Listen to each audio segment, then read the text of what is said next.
Campanha eleitoral vira guerra judicial e a atitude do TSE gera dúvidas. A atitude gera dúvidas. Qual é a atitude que gera dúvida, né?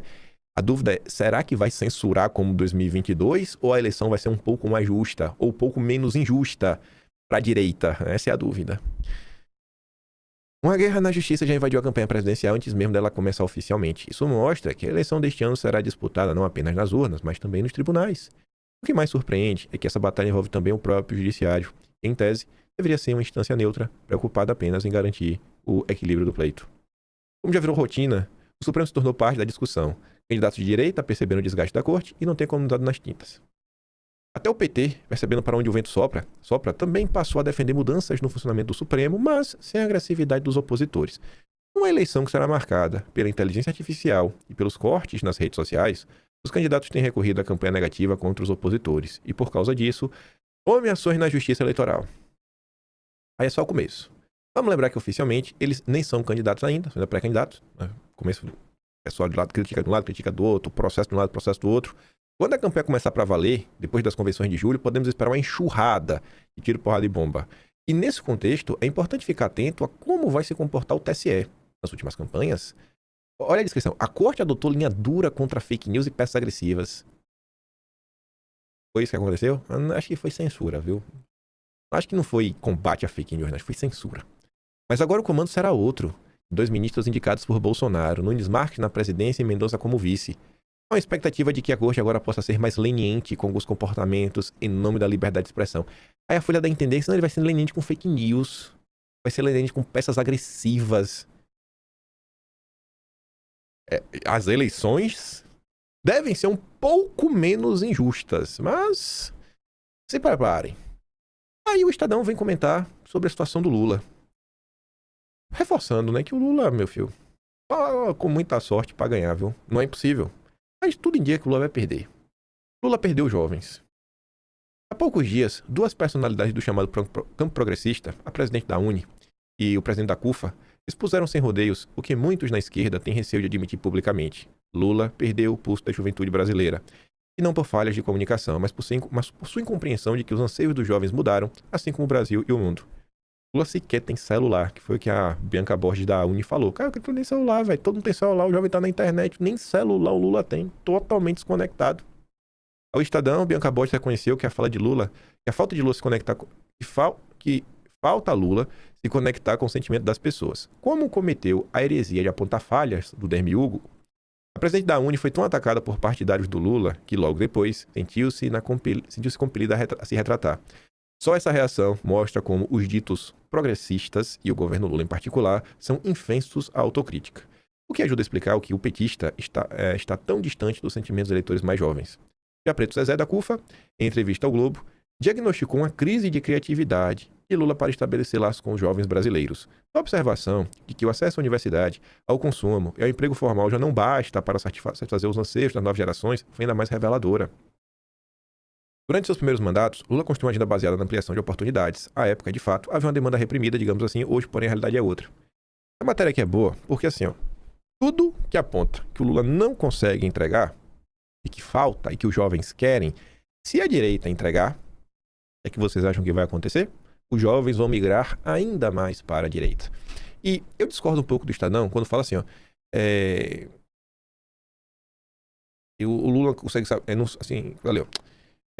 O acesso à universidade, ao consumo e emprego já não basta para satisfazer os anseios das novas gerações, foi ainda mais reveladora. Eu não sei se isso não basta. Eu acho que o emprego formal ainda é importante. Eu acho que o problema é o seguinte, não é, não tem emprego formal, tô nem aí.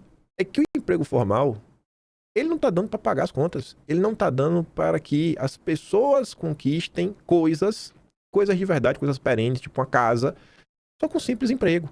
Hoje tá muito difícil, hoje o jovem, ele olha e fala, universidade, não é que ele não quer ter universidade, não é que também não é suficiente, é porque é realmente uma conjunção de coisas. O cara quer até estudar, mas qual é a certeza que ele tem que esse estudo vai levar a alguma coisa? Olha a quantidade de gente que se formou no Brasil nos últimos anos e não adiantou nada, só ganhou uma dívida no FIES para pagar quando der, devo, não nego, pago quando der. É só isso. Esses são os grandes pontos. E o Lula não tem nada. Qual é o plano do Lula para melhorar os salários? Qual é o plano do Lula para as pessoas conseguirem ter uma casa em determinado momento da vida delas? Não tô falando ter um financiamento. Não ter uma casa quitada. Deveria ser uma meta. Toda família deveria ter uma casa quitada, pra chamar de sua. E não ter IPTU. Porque eu acho um absurdo. Você é dono da casa, mas a casa não é sua. Aí se você não paga IPTU, vai tomar? Acho que se você só tiver uma casa, ninguém toma. Mas mesmo assim, né? Complicado. Se você é obrigado a coisa, senão você não consegue nem sobreviver. A geração Z, ou geração.com, como designou o cientista político Felipe Nunes da Quest, cresceu em um mundo marcado pela onipresença das mídias sociais, dos aplicativos, pela fluidez das relações de trabalho e por uma redefinição que vem a ser sucesso pessoal. Para muitos jovens dessa geração, o diploma universitário deixou de ser percebido como garantia de prestígio e aumento de renda. Eu não acho que foi para os jovens que isso foi percebido, acho que é para a sociedade como um todo. Tem uma falência, tá? Existe uma falência da economia brasileira de forma generalizada. Não poucos passaram a questionar o valor do emprego formal dito pela CLT em seus propósitos de vida. Não é que eles passaram a questionar porque você olha para os empregos formais hoje e não dá para nada. Eu tenho certeza que muita gente iria querer um emprego formal na Petrobras. Emprego formal, concursado, nível superior, bom, né? Na Petrobras, todo mundo quer. Na Receita, auditor fiscal, todo mundo quer. Todo mundo quer. Alto escalão do Ministério Público, todo mundo quer também. O problema é o tipo de emprego. A promessa de estabilidade, outrora grande objetivo da maioria da população ao tempo de Lula como líder sindical, perdeu boa parte de seu apelo diante de transformações sociais cada vez mais dinâmicas. É nesse cenário que a visão de Lula sobre os jovens expõe todo o seu anacronismo com não preconceito. Medidas pontuais como o alívio de dívidas do FIES ou programas de transferência de renda têm um alcance limitado, diante de demandas bem mais complexas. Dizem respeito a propósito, autonomia e perspectiva real de mobilidade. Esse é o ponto. Essas 4 palavras. Perspectiva real de mobilidade. Não é mobilidade urbana, o cara de ponto A a ponto B. É mobilidade social. O cara sair da camada D, ou ser classe E, conseguir sair da favela e falar, cara, eu agora sou classe média ou classe alta. Eu sei que se eu botar a cara no livro, vai dar certo. É só me esforçar que vai dar certo. O Brasil é um país que só se esforçar não garante nada. Só se esforçar não garante. Esse é o Brasil. Só se esforçar não garante. Países desenvolvidos, se você se esforça, com certeza vai dar certo. E dar certo é o quê? Vai ter uma casa, vai ter um carro, vai ter as contas em dia e tá de boa. Não tô falando que vai luxar, que vai ter uma Ferrari. Mas, cara, vai ter o básico. Vai família, uma casa, um carro, sabe? E não vai faltar comida. Como bem lembrou o Preto Zezé, o jovem que ingressou no ensino superior nos governos petistas não experimentou a ascensão social. Há uma frustração com tudo isso, disse o presidente da CUFA. Não se trata aqui de desprezar políticas públicas consolidadas, malgrado seus equívocos, mas de reconhecer que elas, isoladamente, já não bastam para inspirar esperança nos jovens brasileiros. Os números confirmam a alienação de Lula. Diferentes pesquisas indicam que Lula tem, entre os jovens de 16 a 24 anos, um nível de apoio significativamente inferior ao registrado entre os mais velhos. É tentado atribuir a mudança à habilidade da direita nas mídias sociais. De fato, há uma evidente discrepância de desempenho no ambiente digital em relação à esquerda, mas reduzir a questão à mera disputa técnica é ignorar que o avanço do discurso dito conservador entre os mais jovens decorre também da sua capacidade de oferecer mais protagonismo individual. Para a esquerda, sobretudo para os petistas, os jovens são tratados como um público monolítico, disposto a aceitar políticas igualmente uniformes. O problema de Lula, portanto, não é ter carro celular, como apontou a presidente da Uni, é não compreender em profundidade as transformações que moldaram a juventude brasileira contemporânea. Ações de aproximação baseadas em comportamentos constrangedores ou adaptações superficiais de linguagem nas mídias sociais são não só artificiais como ridículas, pois não têm substância. Lula não vê que os jovens sabem quando estão diante do engodo. Lula não sabe. E a direita sabe? Sabe mais que o Lula, mas precisamos focar na parte propositiva da campanha. Aí falando sobre 2026 a nível nacional, aqui já envolve Lula versus Bolsonaro, porque é o segundo maior colégio eleitoral do país. Local onde Flávio Bolsonaro ainda não fechou o palanque. Aconteceu uma pesquisa da Quest. Minas e Pernambuco, aqui é o quadro de Minas. Aí o Filipinho disse, né? Em Minas, Cleitinho lidera a corrida. Ele tem entre 30% e 37% das intenções de voto. Segundo melhor colocado, o ex-prefeito de BH, Calil, que tem entre 14% e 18%, e possivelmente será o candidato do Lula. Pacheco vem em seguida e tem entre 8% e 12%, também apoiado por Lula. Aí o atual governador, com a máquina na mão, que herdou, né, o super espólio do Romeu Zema, super governador, lenda, entre 3% e 5%.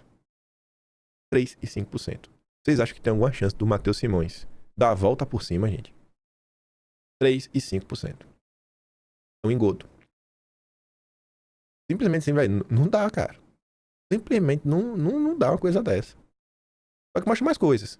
Vários cenários de segundo turno foram testados. Cleitinho aparece na frente de Calil, Pacheco, Simões, Roscoe nas simulações testadas. Simões venceria Calil, mas perderia para Pacheco se a eleição fosse hoje. Nem pro Pacheco, o candidato do Zema, consegue levar.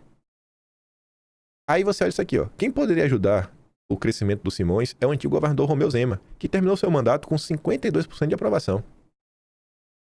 Por que será, hein? Olha essa série histórica. Abril de 24, dezembro de 24, fevereiro de 25, agosto de 25 e agora abril de 26. Se Zema é um gestor tão bom, e não é, esses números deveriam ser diferentes, né?